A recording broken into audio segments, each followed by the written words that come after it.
Praise the Lord. प्रभु को महान नाम धन्यवाद हो सुंदर अवकाश देती सानिध्य मध्य आसवा से प्रभु को अशेष धन्यवाद दिए।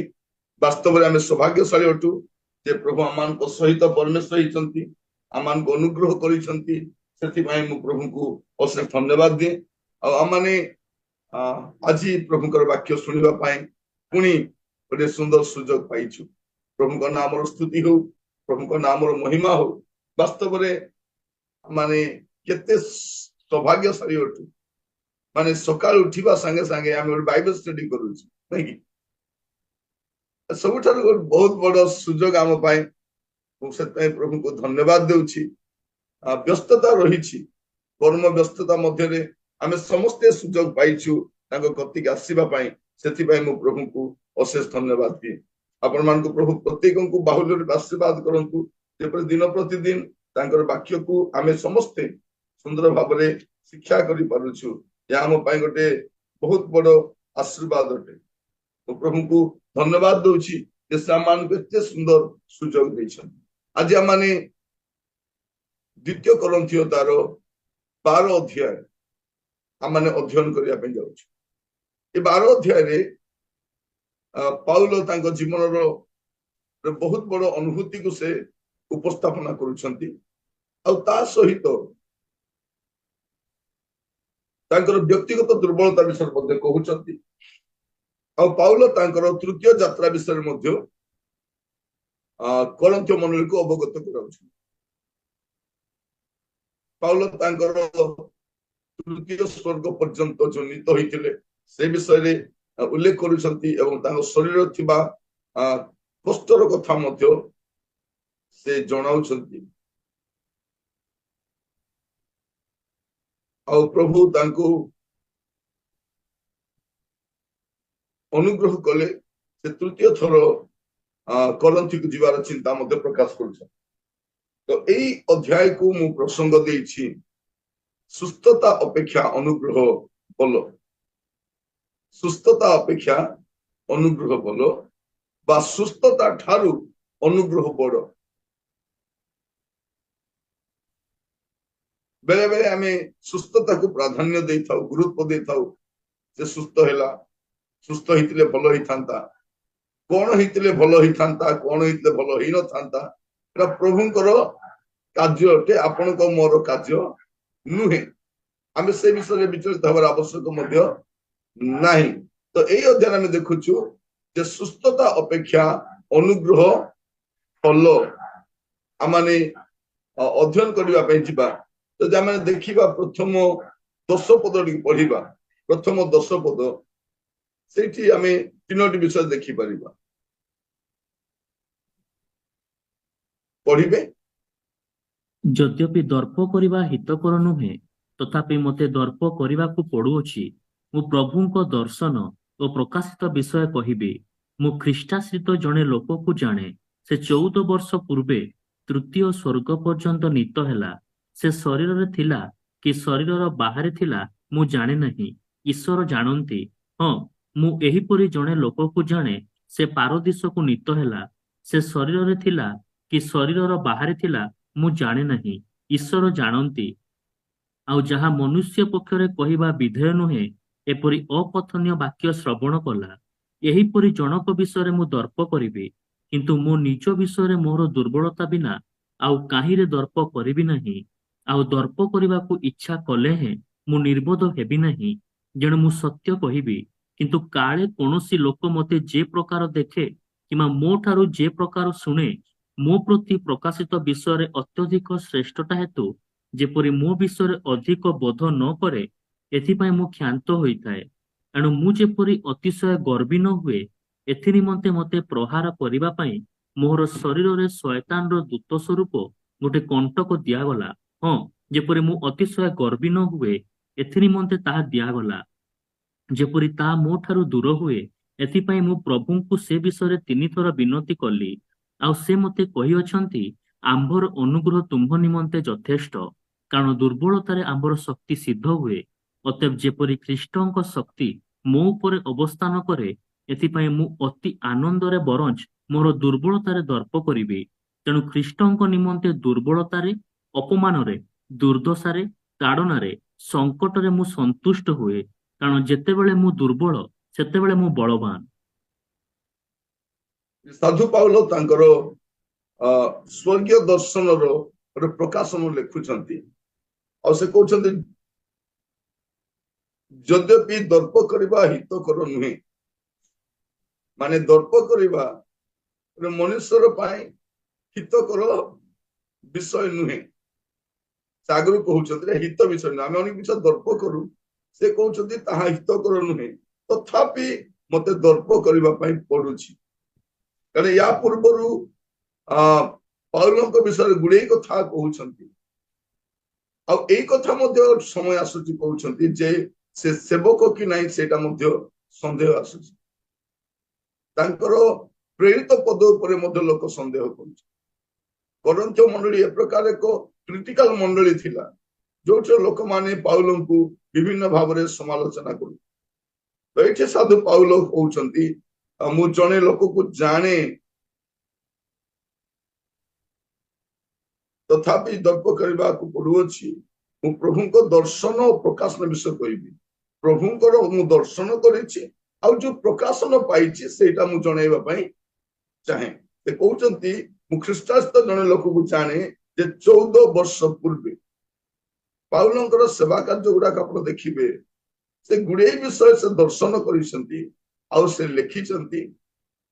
ଯେତେବେଳେ ସେ ରାଜା ଅଗ୍ରିପ୍ପାଙ୍କ ପାଖରେ ବିଚାରିତ ହେବା ପାଇଁ ଯାଉଛନ୍ତି ସେଇଠି ମଧ୍ୟ କହୁଛନ୍ତି ମହାରାଜ ମୁଁ ସେଇ ସ୍ୱର୍ଗୀୟ ଦର୍ଶନର ଅବାଧ୍ୟ ହେଲି। ଯେତେବେଳେ ସେବା କାର୍ଯ୍ୟ ସେ ଆରମ୍ଭ କରିଥିଲେ ସେଇ ଦିନର ଦର୍ଶନ ତାଙ୍କର ମନେ ଅଛି।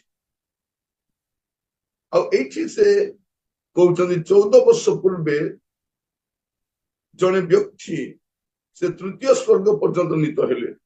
ସେ ଶରୀର ଥିଲେ କି ଶରୀର ବାହାରେ ଥିଲେ ମୁଁ ଜାଣେ ନାହିଁ, ଈଶ୍ୱର ଜାଣନ୍ତି।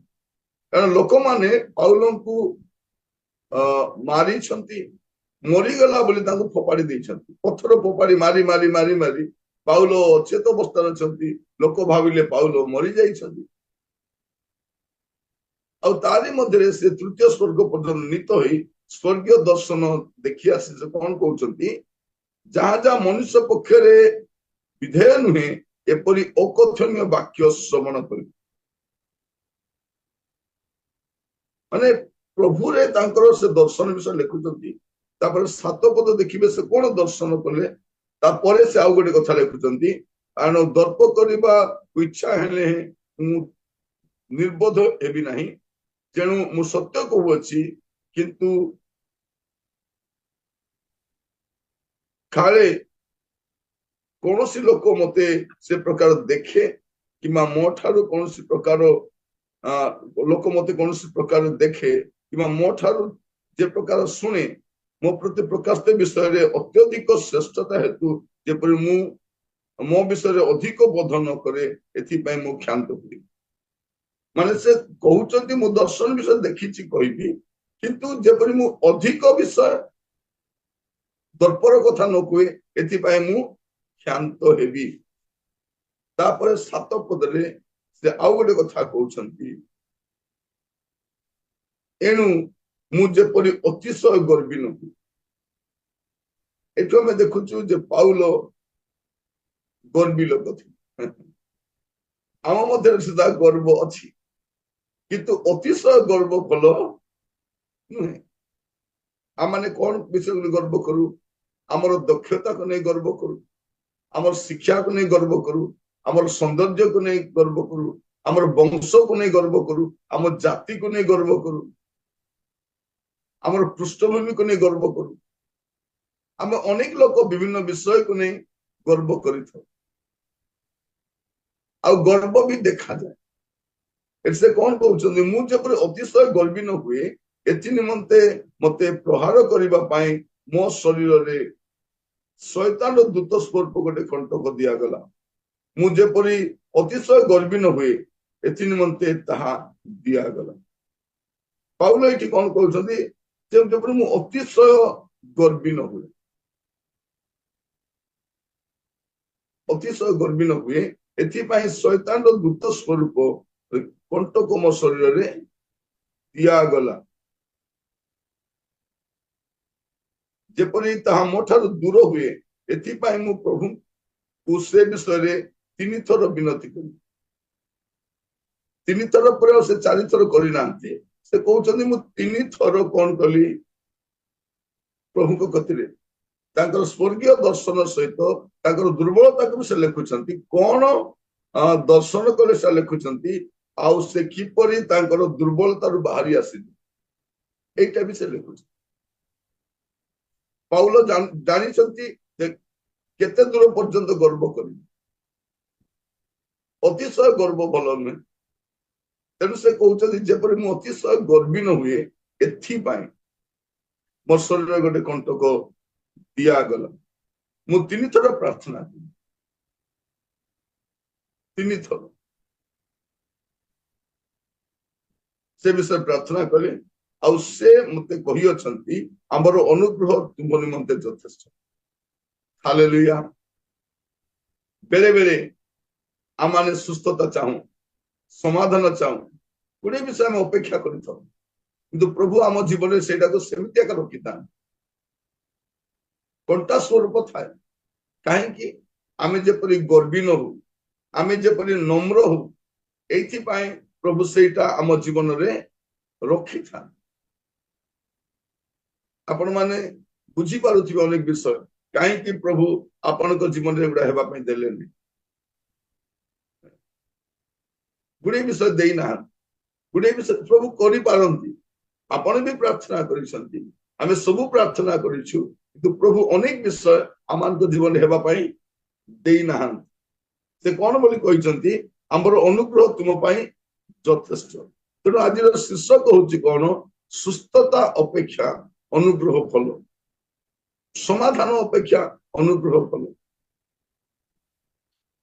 प्राचुर्यता अपेक्षा अनुग्रह फल अनुग्रह फल प्रभुकर अनुग्रह जीवन ठारू मध्य फल तेणु आपण जेकोसी विषय प्रार्थना करंतु प्रार्थना कला परे जदि प्रभु से परिस्थिति को सेमिति का रखुचंती आपण मन रखंतु जे प्रभु आपण को तांगर अनुग्रह पाठ पढ़ाइबा पे चेष्टा करूछन तांगर अनुग्रह विषय रे प्रभु आज आमान को सहायता करंतु आज वाक्य ध्यान करबा समय रे हमें प्रत्येक प्रार्थना सहित अपना अपना जीवन को समीक्षा करू देखू तर्जमा करू आमे गुडे विषय मागिछु प्रभु को कति आमे गुडे विषय प्रभु को कहिछु किंतु प्रभु कोन करिसंती तांगर अनुग्रह को देखाइछंती बाबू रे तो पाए मो अनुग्रह भल प्रभु आज आमान को प्रत्येक अनुग्रह करंतु बुझिबा गुडे विषय से कहउछंती कोन मो पाए तुमर अनुग्रह यथेष्ट कारण दुर्बलता रे हमर शक्ति सिद्ध हो परमेश्वर शक्ति केमती हुए दुर्बलता तेणु प्रभु कौन कर दुर्बल लोक मान बाछी सबलतार काम कर से काम कला कौन हुए बेले बेले आम गर्व आसी जाए मु भाभी नी करी बोली केमती मो दे ही गला मु पास हेबी बोली मु जानी नथिली मु घर बांधिबी बोली मु तो भाभी नथिली मु गोटे गाड़ी चढ़ी बोली भाभी नथिली मु उड़ा जहाज रे जीवी बोली भाभी नथिली मु एटा मु नुहे पाउल कहउछन मु नुहे मोठारे थिबा स्पंद शक्ति बेले बेले आपण प्रार्थना कले अनेक असामान्य काम गुडा कहि जाय असामान्य सुस्थता मातृ गर्भर खंज से डिया मेरी चलवा आरंभ करू लोक मैंने अचंबित हो भीतर को अनई भीतर कहले मो आड़ को खाई अनईछ मु करी ना जीशु को नाम कर जीशु को नाम ताको बलवान कर भीतर छाई पड़ जाऊँगी भीतर छाई पड़े लोक सुस्थ हो जाउछंती भीतर क्रेडिट मारू ना पाउलंकर रुमाल नहीं लोक मान सुस्थ हो जाउछंती पाउल ताइरे भी दर्प करूना जानते से माने किए प्रिय भाई भौणी माने आमर निजर दुर्बलता जानिबा ही आमर बल अटे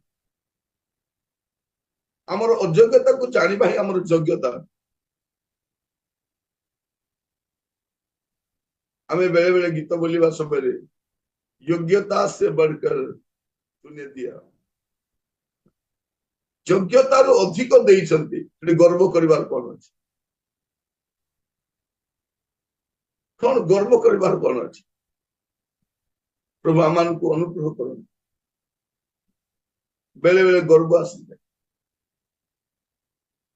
मु थरे गोटे मीटिंग रे जाइथिली वाक्य देवा पाई सेठी मु भाबिथिली बड़ मीटिंग ता हबो बोली किंतु लक्षाधिक लोक रहिथिबे सेटा चिंतार बाहर थे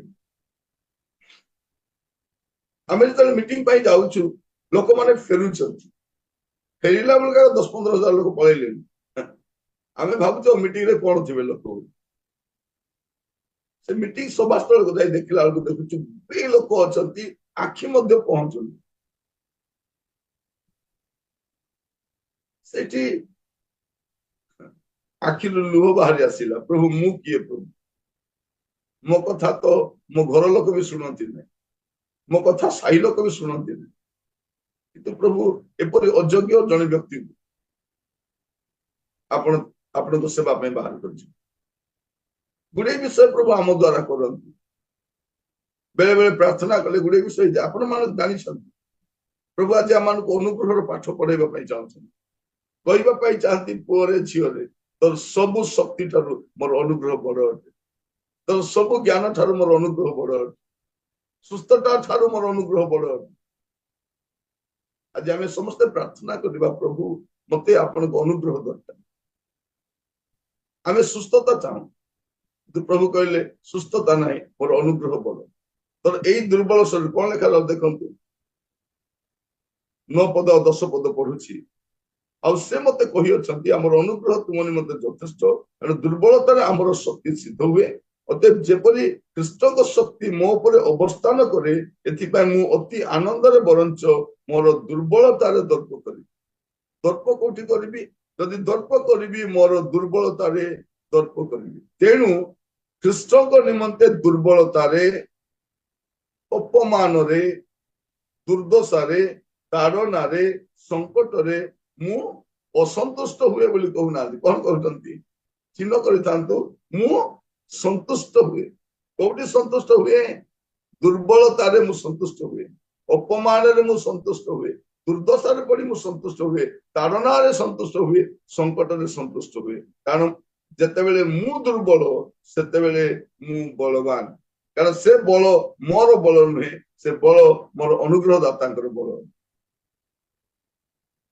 तेणु पाउल कौन कहते मोर शक्तिदाता साहाय्य मोर निजर द्वारा हुए नहीं मोर शक्तिदाता साहाय्य जे मत अनुग्रह दियंती जे मत बल दियंती जे मत ज्ञान दियंती जे मत अभिषेक करती आज मु आपण मान को कहिबा पई चाहे आमे प्रत्येक ए प्रार्थना करू प्रभु आपनकर सुस्थता ठारू आपण अनुग्रह बड़ आपण को दया बड़ आपण को करुणा बड़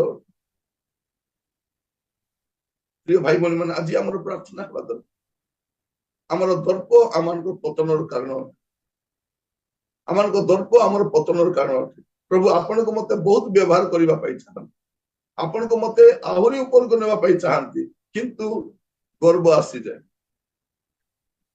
एते सुंदर भाव आम गर्वर कथा को कहू ता गर्व बोली जना पड़े ना आरंभ किंतु कौन थाए गर्व थाए माने नम्रतार सहित आम गर्व को आम प्रकाश करूँ केमती प्रकाश करूँ बहुत नम्रतार सहित आम गर्व को आम प्रकाश कर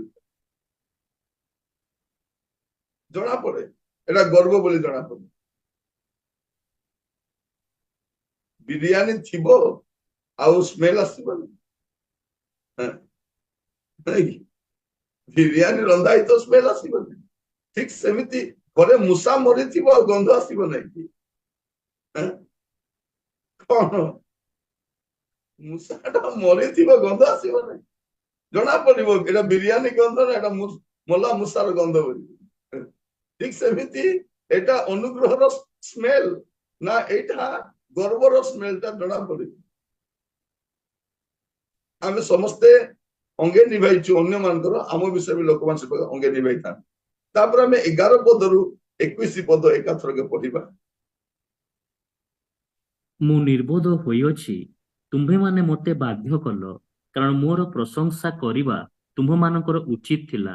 ଯେଣୁ ଯଦ୍ୟପି ମୁଁ କିଛି ନୁହେଁ, ତଥାପି କୌଣସି ବିଷୟରେ ସେହି ଶ୍ରେଷ୍ଠତମ ପ୍ରେରିତମାନଙ୍କ ଅପେକ୍ଷା ଊଣା ନୁହେଁ, ଯେ ସମସ୍ତ ଚିହ୍ନ ଓ ଅଦ୍ଭୁତ କର୍ମ ପୁଣି ଶକ୍ତିର କାର୍ଯ୍ୟ ପ୍ରେରିତଙ୍କ ଲକ୍ଷଣ ସ୍ୱରୂପ ସେହି ସବୁ ପ୍ରକୃତରେ ତୁମ୍ଭମାନଙ୍କ ମଧ୍ୟରେ ସମ୍ପୂର୍ଣ୍ଣ ଧୈର୍ଯ୍ୟ ସହକାରେ ସାଧିତ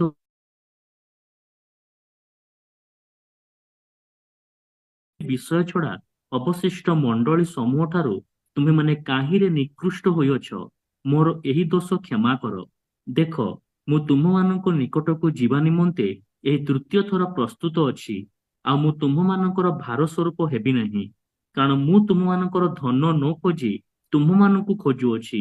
ଯେଣୁ ସନ୍ତାନ ସନ୍ତତି ମାନଙ୍କର ପିତାମାତା ମାନଙ୍କ ନିମନ୍ତେ ସଞ୍ଚୟ କରିବା ଉଚିତ ନୁହେଁ, ମାତ୍ର ସନ୍ତାନ ସନ୍ତତି ମାନଙ୍କ ନିମନ୍ତେ ପିତାମାତାଙ୍କର ସଞ୍ଚୟ କରିବା ଉଚିତ। ଆଉ ମୁଁ ତୁମମାନଙ୍କ ଆତ୍ମା ନିମନ୍ତେ ମହାନନ୍ଦରେ ବ୍ୟୟ କରିବି, ହଁ, ମୋର ପ୍ରାଣ ସୁଦ୍ଧା ବ୍ୟୟ କରିବି। ମୁଁ ତୁମମାନଙ୍କୁ ଅଧିକ ପ୍ରଚୁର ଭାବେ ପ୍ରେମ କରୁଅଛି ବୋଲି କଣ ଊଣା ପ୍ରେମ ପ୍ରାପ୍ତ ହେଉଅଛି?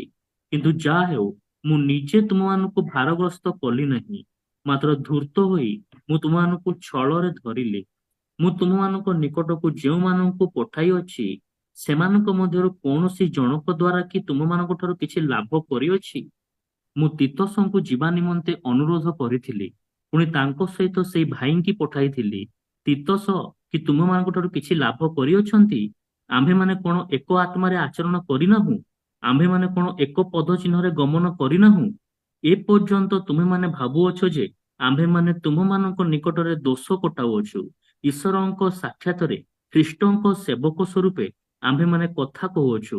କିନ୍ତୁ ହେ ପ୍ରିୟମାନେ, ସମସ୍ତ ବିଷୟ ତୁମମାନଙ୍କ ନିଷ୍ଠା ନିମନ୍ତେ କହୁଅଛୁ, କାରଣ କାଳେ ଅବା ମୁଁ ଉପସ୍ଥିତ ହେଲେ ତୁମମାନଙ୍କୁ ଯେପରି ଦେଖିବାକୁ ଇଚ୍ଛା କରୁଅଛି, ସେପରି ତୁମମାନଙ୍କୁ ନ ଦେଖେ, ଆଉ ତୁମେମାନେ ମୋତେ ଯେପରି ଦେଖିବାକୁ ଇଚ୍ଛା ନ କର, ସେପରି ମୋତେ ଦେଖ। ଏଥିପାଇଁ ମୁଁ ଭୟ କରୁଅଛି, କାଳେ ଅବା ବିବାଦ, ଈର୍ଷା, କ୍ରୋଧ, ଦଳାଦଳି, ପରନିନ୍ଦା, କାନ କୁହାକହି, ଦାମ୍ଭିକତା, ଗଣ୍ଡଗୋଳ ହୁଏ। କାଳେ ମୁଁ ପୁନର୍ବାର ଉପସ୍ଥିତ ହେଲେ ମୋହର ଈଶ୍ୱର ତୁମମାନଙ୍କ ସମ୍ବନ୍ଧରେ ମୋତେ ପୁନର୍ବାର ଅବନତ କରନ୍ତି। ପୁଣି ଯେଉଁମାନେ ପୂର୍ବରେ ପାପ କରିଅଛନ୍ତି, ଆଉ ଆପଣା ଆପଣା କୃତ ଅସୁଚିତା, ବ୍ୟଭିଚାର ଓ କାମୁକତା ସକାଶେ ଅନୁତାପ କରିନାହାନ୍ତି, ଏପରି ଅନେକ ଲୋକଙ୍କ ନିମନ୍ତେ ମୁଁ ଶୋକ କରେ। ଏ ସାଧୁ ପାଉଲ ତାଙ୍କର ତୃତୀୟ ଯାତ୍ରା ବିଷୟରେ ଆଭାସ ସେ ଦଉଛନ୍ତି। ଆମେ 14 ପଦରେ ଦେଖୁଛୁ, ଦେଖ, ମୁଁ ତୁମମାନଙ୍କ ନିକଟକୁ ଯିବା ନିମନ୍ତେ ଏହି ତୃତୀୟ ଥର ପ୍ରସ୍ତୁତ ଅଛି। ମାନେ ତୃତୀୟ ଥର ସେ ଯିବା ପାଇଁ ପାଉଲଙ୍କର ପ୍ରଥମ ମିଶନାରୀ ଯାତ୍ରା, ତାଙ୍କର ଦ୍ୱିତୀୟ ଯାତ୍ରା ଆଉ ତୃତୀୟ ଯାତ୍ରା ବିଷୟରେ ଆମେ ପ୍ରେରିତ ପୁସ୍ତକରେ ଦେଖିଛୁ। ଆଉ ତାଙ୍କର ଯାତ୍ରାର ଅଂଶ ଗୁଡାକ ଏଠି ଆମେ ଦେଖୁଛୁ। ସେ 3ଟି ବିଷୟ ସ୍ମରଣ କରାଉଛନ୍ତି। ଆପଣ ଦେଖିବେ, ପ୍ରଥମ ବିଷୟ ସେ କଣ କହିବା ପାଇଁ ଚାହୁଁଛନ୍ତି? 11 ପଦରେ ଆପଣ ଦେଖିବେ, ମୁଁ ନିର୍ବୋଧ ହୋଇଅଛି, ତୁମାନେ ମତେ ବାଧ୍ୟ କଲ, କାରଣ ମୋର ପ୍ରଶଂସା କରିବା ତୁମାନଙ୍କର ଉଚିତ ଥିଲା। ଯେଣୁ ଯଦ୍ୟପି ମୁଁ କିଛି ନୁହେଁ, ତଥାପି କୌଣସି ବିଷୟରେ ସେଇ ଶ୍ରେଷ୍ଠତମ ପ୍ରେରିତ ମାନଙ୍କ ଠାରୁ ଊଣା ନୁହେଁ। ସେ ମନେ ପକାଉଛନ୍ତି, ତୁମେ ମାନେ ମତେ ଅଯୋଗ୍ୟ ମନେ କରୁଛ, ଅଦରକାରୀ ମନେ କରୁଛ, କିନ୍ତୁ ମୁଁ ପ୍ରଭୁଙ୍କର ଜଣେ ପ୍ରେରିତ ଅଟେ, ଏଇଟା ସେ ସେମାନଙ୍କୁ ମନେ ପକେଇ ଦଉଛନ୍ତି। ଆଉ ଦ୍ୱିତୀୟ କଥା ଆମେ 14 ପଦରେ ଦେଖୁଛୁ ଯେ ସେମାନଙ୍କ ସହିତ ତାଙ୍କ ସମ୍ପର୍କ କଥା କହୁଛନ୍ତି। ପ୍ରଥମ ବିଷୟ ସେ ସ୍ମରଣ କରାଉଛନ୍ତି, ମୁଁ ଜଣେ ପ୍ରେରିତ ଅଟେ, କିନ୍ତୁ ତୁମମାନଙ୍କ ସହିତ ମୋର ସମ୍ପର୍କ କଣ? ମୁଁ ତୁମମାନଙ୍କର ଧନ ନ ଖୋଜି ମୁଁ ତୁମମାନଙ୍କୁ ଖୋଜିଛି। ଆଉ ସେ ଏଠି ଆଉ ଗୋଟେ କଥା କହୁଛନ୍ତି, ଯେଣୁ ସନ୍ତାନ ସନ୍ତତି ମାନଙ୍କର ପିତାମାତାଙ୍କ ନିମନ୍ତେ ସଞ୍ଚୟ କରିବା ଉଚିତ ନୁହେଁ, ମାତ୍ର ସନ୍ତାନ ସନ୍ତତିଙ୍କ ନିମନ୍ତେ ପିତାମାତାଙ୍କର ସଞ୍ଚୟ କରିବା ଉଚିତ। ଏଠି ଖାଲି ମୁଁ ପଚାରିବା ପାଇଁ ଚାହେଁ ବାପା ମା ମାନଙ୍କୁ ଯେ ଆପଣଙ୍କର ପୁଅ ଝିଅ ପାଇଁ ଆପଣ କଣ ସଞ୍ଚୟ କରିଛନ୍ତି? ସବୁତକ ଖାଇକି ନଷ୍ଟ କରନ୍ତୁ ନାହିଁ, ଆପଣ ସଞ୍ଚୟ କରିବା ପାଇଁ ଚେଷ୍ଟା କରନ୍ତୁ। କିଛି କିଛି ଆପଣଙ୍କ ପୁଅ ଝିଅଙ୍କ ନାଁ ସଞ୍ଚୟ କରନ୍ତୁ। ସବୁ ଖାଇ ନଷ୍ଟ କରନ୍ତୁ ନାହିଁ, ସବୁ ଜାଗତିକ ବିଷୟ କିଣି ନଷ୍ଟ କରନ୍ତୁ ନାହିଁ। କାଲି ହୁଏତ ତାର ଆବଶ୍ୟକ ପଡିପାରେ, ସେଇ ସମୟରେ ତା ପାଇଁ ଆପଣ କଣ ସଞ୍ଚୟ କରିଛନ୍ତି? ନାଇଁ, ପ୍ରଭୁ ଦେଖିବେ, ପ୍ରଭୁ ତ ଦେଖିବେ ହେଲା। ଆପଣ ଥିଲେ ବି ଦେଖିବେ, ନଥିଲେ ବି ଦେଖିବେ, କିନ୍ତୁ ଆପଣ କଣ କରିବା ପାଇଁ ଚାହାନ୍ତି? ଆପଣଙ୍କର ଏଇ ପଦଟା ମନେ ରଖିବେ, ପିତାମାତାଙ୍କର ସନ୍ତାନ ମାନଙ୍କ ନିମନ୍ତେ ସଞ୍ଚୟ କରିବା ଉଚିତ। ତ ପ୍ରଥମ କଥା ସେ ତାଙ୍କୁ ସ୍ମରଣ କରାଉଛନ୍ତି ଯେ ମୁଁ ଜଣେ ପ୍ରେରିତ ଅଟେ, এটা ତୁମକୁ ସ୍ମରଣ କରାଉଛି। ଆଉ ଦ୍ୱିତୀୟ ବିଷୟ ତାଙ୍କର ସମ୍ପର୍କ ବିଶ୍ୱାସ ସହିତ କହୁଛନ୍ତି କଣ, ଯେ 15 ପଦରେ, ଆଉ ମୁଁ ତୁମମାନଙ୍କର ଆତ୍ମା ନିମନ୍ତେ ମହାନନ୍ଦରେ ବ୍ୟୟ କରିବି ଓ ମୋର ପ୍ରାଣ ସୁଦ୍ଧା ବ୍ୟୟ କରିବି। ମୁଁ ତୁମମାନଙ୍କୁ ଅଧିକ ପ୍ରଚୁର ଭାବେ ପ୍ରେମ କରୁଅଛି ବୋଲି କଣ ଉଣା ପ୍ରେମ ପ୍ରାପ୍ତ ହଉଅଛି? ତାଙ୍କର ସମ୍ପର୍କ ପ୍ରଥମରେ ସେ ମନେ ପକାଉଛନ୍ତି, ଦ୍ୱିତୀୟରେ ତାଙ୍କର ସମ୍ପର୍କ ବିଷୟ ସେ କହୁଛନ୍ତି। ତୁମମାନଙ୍କ ସହିତ ମୋର ସମ୍ପର୍କ କେମିତି? ଗୋଟେ ଜାଗାରେ କଣ କହୁଛନ୍ତି, ଆମେ ମଲେ ଏକତ୍ର ମରିବା।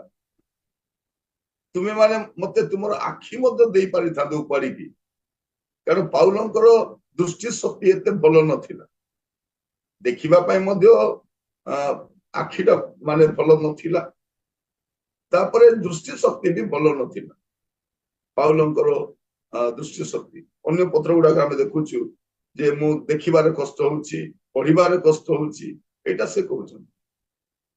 ଏଇଠି ସେ କଣ କହିବା ପାଇଁ ଚାହାନ୍ତି, ଯେ ତୁମମାନଙ୍କ ସହିତ ମୋର ସମ୍ପର୍କ କଣ? ମୁଁ ତୁମମାନଙ୍କର ଧନ ଲଢି ନାହିଁ, ମୁଁ ତୁମମାନଙ୍କୁ ଲଢିଛି।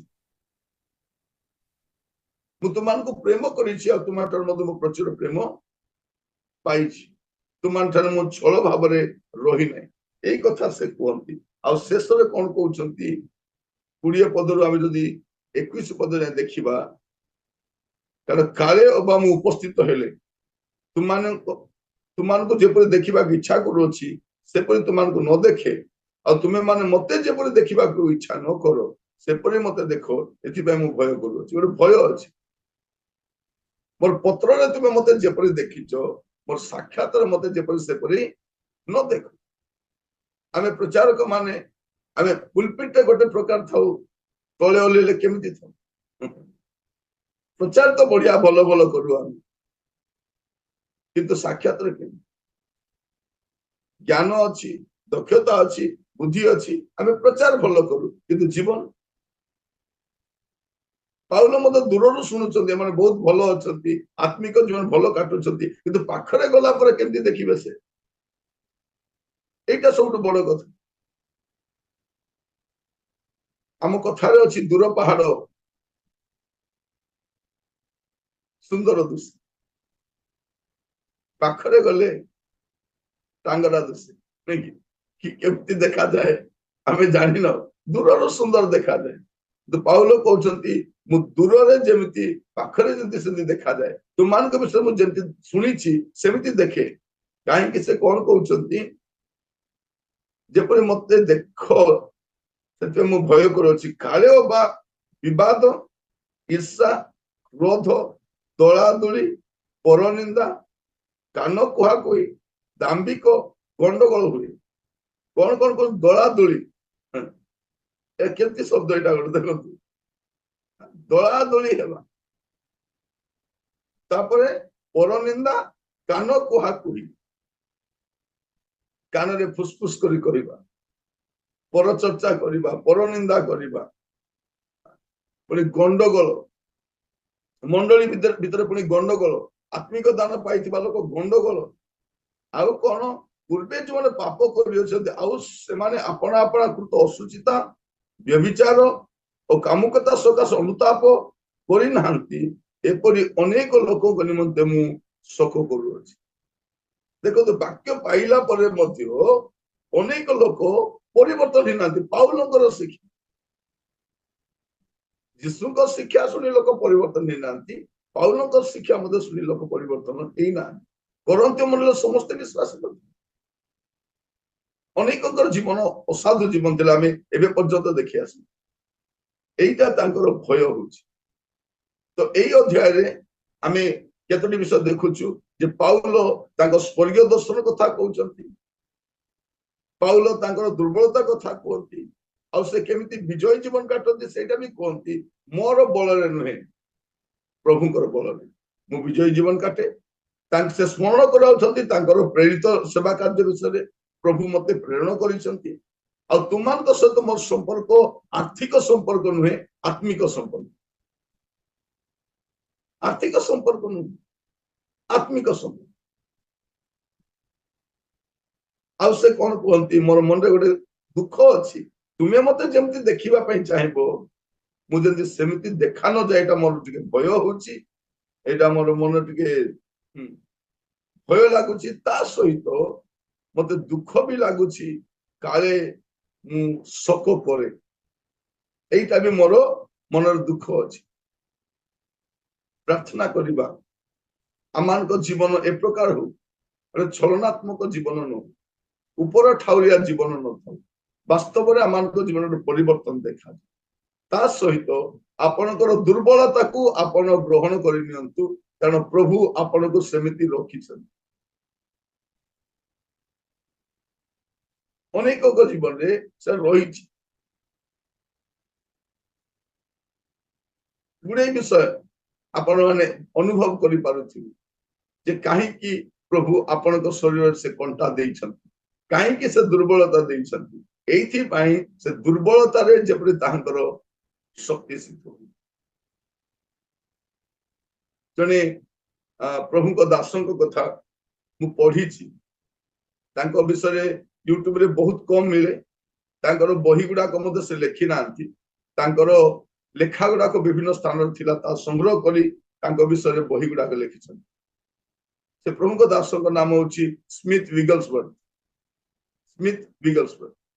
କେବେ ସୁଯୋଗ ମିଳିଲେ ଆପଣ ତାଙ୍କର ବହି ଗୁଡାକ ଯାହା ଲେଖା ହେଇଛି ପଢନ୍ତୁ। ସେ ବହୁତ ପାଠ ପଢି ନାହାନ୍ତି, କିନ୍ତୁ ବାଇବଲ ସେ ପଢିଛନ୍ତି। ବାଇବଲ ଛଡା ସେ ଅନ୍ୟ ବହି ପଢି ନାହାନ୍ତି। ଥରେ ଇଂଲଣ୍ଡର ରାଣୀଙ୍କ ଘରେ ସେ ଯାଇଛନ୍ତି, ସେ ଡାଇନିଂ ଟେବୁଲରେ ମଧ୍ୟ ସେ ତାଙ୍କୁ ଡକା ଯାଇଥିଲା, ସେ ଡାଇନିଂ ଟେବୁଲରେ ମଧ୍ୟ ସେ ବାଇବଲ ପଢୁଛନ୍ତି। କହିଲେ ମୁଁ ବାଇବଲ ନ ପଢିଲେ ମୁଁ ଖାଏ ନାହିଁ, ବାଇବଲ ପଢିଲା ପରେ ହିଁ ମୁଁ ଖାଦ୍ୟ ଖାଏ। ସେ ପ୍ରାୟ 14 ଜଣ ମୃତ ଲୋକକୁ ଉଠେଇଛନ୍ତି, ତାଙ୍କ ସ୍ତ୍ରୀଙ୍କୁ ମଧ୍ୟ ସେ ମଲା ଲୋକମାନଙ୍କୁ ମଧ୍ୟ ଉଠେଇଥିଲେ। ପ୍ରଭୁ ତାଙ୍କୁ ଅସାମାନ୍ୟ ଶକ୍ତିରେ ବ୍ୟବହାର କରିଥିଲେ, କିନ୍ତୁ ସେ ଲୋକ ଏତେ ଶିକ୍ଷିତ ନଥିଲେ। ବେଳେ ବେଳେ ତାଙ୍କର ପ୍ରଚାର ସେ ଆରମ୍ଭ କରନ୍ତି, ତାଙ୍କ ସ୍ତ୍ରୀ ଉଠିକି ମେସେଜ ସାରି ଦିଅନ୍ତି। ତାଙ୍କ ସ୍ତ୍ରୀ ବହୁତ ଶିକ୍ଷିତ ଥିଲେ, ଉଚ୍ଚ ଶିକ୍ଷିତ ଥିଲେ, ସେ ଶିକ୍ଷିତ ନଥିଲେ, କିନ୍ତୁ ପ୍ରଭୁ ତାଙ୍କୁ ଅସାମାନ୍ୟ ଶକ୍ତିର ସହିତ ବ୍ୟବହାର କଲେ। ପାଉଲଙ୍କୁ କିଏ ନ ଜାଣେ, ପାଉଲ ଏତେ ପାଠ ପଢି ନଥିଲେ। ମୁଁ କହିବା ପାଇଁ ଚାହେଁ, ଆପଣଙ୍କର ଏବିଲିଟିକୁ ପ୍ରଭୁ ଚାହୁଁନାହାନ୍ତି, ଆପଣଙ୍କର ଏଭେଲେବିଲିଟିକୁ ପ୍ରଭୁ ଚାହୁଁଛନ୍ତି। ଏବିଲିଟି ପ୍ରଭୁଙ୍କ ଠାରେ ଅଛି, ଦକ୍ଷତା ପ୍ରଭୁଙ୍କ ଠାରେ ଅଛି। ଆପଣଙ୍କ ସମର୍ପଣ ଯଦି ରହିଥିବ, ପ୍ରଭୁ ଆପଣଙ୍କୁ ଅସାମାନ୍ୟ ଶକ୍ତିରେ ବ୍ୟବହାର କରିବେ। ବେଳେ ବେଳେ ଆପଣ ବସି ଆପଣଙ୍କ ଦୁର୍ବଳତା ବିଷୟରେ ଚିନ୍ତା କରନ୍ତୁ, ଏ ଦୁର୍ବଳ ପାତ୍ର ମାନଙ୍କ ମଧ୍ୟରେ। ସେଥିପାଇଁ ପାଉଲ କହୁଛନ୍ତି, ମୃତ୍ତିକା ପାତ୍ର ଯେ ଆମ୍ଭେ ମାନେ, ମହାଶକ୍ତି ତାଙ୍କର, ମହାଶକ୍ତି ତାଙ୍କର, ଜ୍ଞାନ ତାଙ୍କର, ଆତ୍ମିକ ଦାନ ତାଙ୍କର। କୋଉଠି ଦେଇଛନ୍ତି? ଦୁର୍ବଳ ପାତ୍ରରେ ଦେଇଛନ୍ତି। ଅତିଶୟ ଦୁର୍ବଳ ମାନେ ଗର୍ବି ଯେପରି ନ ହୁଏ, ଏଥିପାଇଁ ଯୋଉମାନେ ପାଉଲଙ୍କର ଲୁଗା ଛୁଇଁ ସୁସ୍ଥ ହେଲେ, ପାଉଲ ତ ଅସୁସ୍ଥ କେବେ ହେବା କଥା ନୁହେଁ, ନାଇଁ। ପାଉଲ ମୃତ ଲୋକକୁ ଜୀବନ ଦଉଛନ୍ତି, ସେ ଲୋକ ତ କେବେ ମରିବା କଥା ନୁହେଁ। ପ୍ରଭୁ ଅନୁଗ୍ରହ କରନ୍ତୁ ଆମମାନଙ୍କୁ ବୁଝିବା ପାଇଁ ଯେ ସୁସ୍ଥତା ଅପେକ୍ଷା ଅନୁଗ୍ରହ ଭଲ ଅଟେ। ପ୍ରଭୁ ଆଶୀର୍ବାଦ କରନ୍ତୁ। ପ୍ରାର୍ଥନା କରିବା। ଅନୁଗ୍ରହକାରୀ ପିତା ପରମେଶ୍ୱର, ଆମେ ଆପଣଙ୍କୁ ଧନ୍ୟବାଦ ଦଉଛୁ। ପ୍ରଭୁ ଆମମାନଙ୍କ ଜୀବନରେ ଆମେ ଗୁଡେ ପରିସ୍ଥିତି ଦେଇ ଗତି କରୁ, ତାରି ମଧ୍ୟରେ ବିଚଳିତ ହେଇଯାଉ, ପ୍ରଭୁ ବିବ୍ରତ ହେଇଯାଉ, ଭାଙ୍ଗି ପଡୁ, କାହିଁକି ପ୍ରଭୁ ଆପଣ ଏଇଟା କରୁନାହାନ୍ତି? କିନ୍ତୁ ପ୍ରଭୁ ଆପଣ ଆମମାନଙ୍କୁ ଅନୁଗ୍ରହର ପାଠଶାଳାକୁ ନେବା ପାଇଁ ଚାହାନ୍ତି, ଆମକୁ ଶିଖାଇବା ପାଇଁ ଚାହାନ୍ତି, ପୁଅରେ ଝିଅରେ ତୋ ପାଇଁ ମୋର ଅନୁଗ୍ରହ ବହୁତ ବଡ ଅଟେ। ପ୍ରଭୁ ଆମେ ଅନୁଗ୍ରହ ଚାହିଁ ନଥାଉ, ସୁସ୍ଥତା ଚାହିଁଥାଉ, ଆମେ ଅନୁଗ୍ରହ ଚାହିଁ ନଥାଉ ପ୍ରଭୁ, ଆମେ ଗୁଡିଏ ବିଷୟ ଚାହିଁଥାଉ। ଆଜି ଆପଣ ଆମମାନଙ୍କୁ କହିବା ପାଇଁ ଚାହାନ୍ତି ତୁମର ସବୁ ବିଷୟ ଅପେକ୍ଷା ମୋ ଅନୁଗ୍ରହ ଭଲ ଅଟେ। ପ୍ରଭୁ ଆମମାନଙ୍କୁ ଅନୁଗ୍ରହ କରନ୍ତୁ, ଆପଣଙ୍କ ଅନୁଗ୍ରହର ଛାୟା ତଳେ ରହିବା ପାଇଁ, ଆପଣଙ୍କ ଶକ୍ତି ତଳେ ରହିବା ପାଇଁ,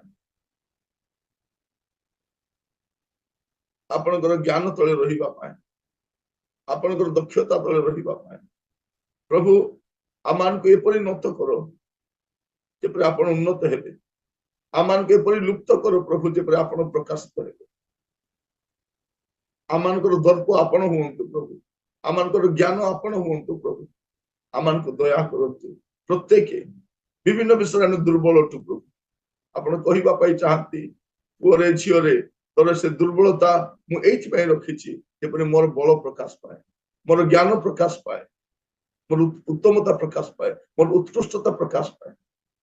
ପ୍ରଭୁ ମୁଁ ପ୍ରାର୍ଥନା କରୁଛି ଆପଣ ଆମମାନଙ୍କୁ ଯେପରି ଅବସ୍ଥା ରଖିବା ପାଇଁ ଚାହିଁଛନ୍ତି, ଆମେ ଯେପରି ବିଚଳିତ ନ ହଉ, ଆମେ ଭାଙ୍ଗି ନ ପଡୁ ପ୍ରଭୁ, ଏଥିପାଇଁ ଆପଣ ଆମମାନଙ୍କୁ ଅନୁଗ୍ରହ କରନ୍ତୁ। ଦୟାମୟ ସ୍ୱର୍ଗସ୍ଥ ପିତା, ଆପଣଙ୍କ ଦାସ ଭାବରେ ମୁଁ ପ୍ରାର୍ଥନା କରୁଛି, ପ୍ରତ୍ୟେକଙ୍କୁ ସାହାଯ୍ୟ କର, ଅନୁଗ୍ରହ କର ପ୍ରଭୁ, ଆପଣଙ୍କ ଅନୁଗ୍ରହର ଛାୟା ତଳେ ରହିବା।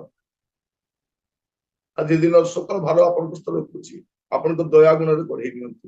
ଆଦର ମହିମା ଗୌରବ ଯୁଗେ ଯୁଗେ ଆପଣଙ୍କୁ ଦେଇ ପ୍ରାର୍ଥନା ମୋର ପ୍ରାଣର ପ୍ରିୟ ଯୀଶୁଙ୍କ ନାମରେ ମାଗିଲି ରାଜା, ଆମିନ।